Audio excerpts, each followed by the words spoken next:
Le groupe de paléomagnétisme du laboratoire Géosciences au bâtiment 22 a innové cette année avec la mise en place d'un nouveau système de refroidissement à eau en circuit fermé. Ce dispositif a été mis en place afin de refroidir un four de 10 kW tout en préservant la ressource en eau.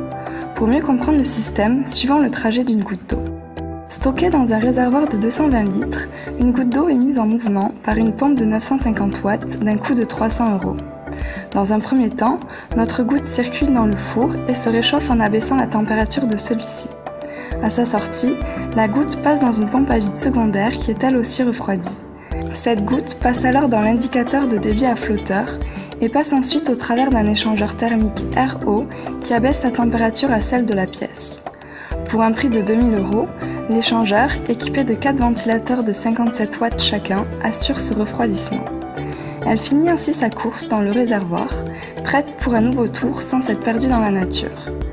La grande quantité d'eau présente dans celui-ci aidera la chaleur de la goutte d'eau à se dissiper plus vite lors de son arrivée.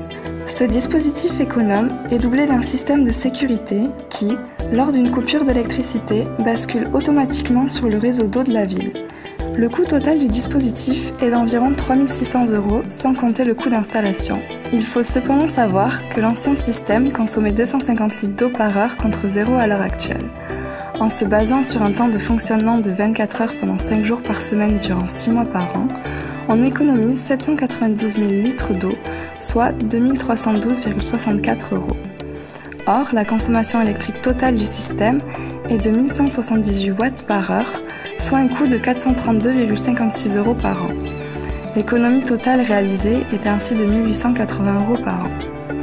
En attendant, ce sont quelques centaines de mètres cubes d'eau qui ont été perdus à l'UM2 dans vos laboratoires pendant la durée de cette vidéo. Alors, à vous de jouer!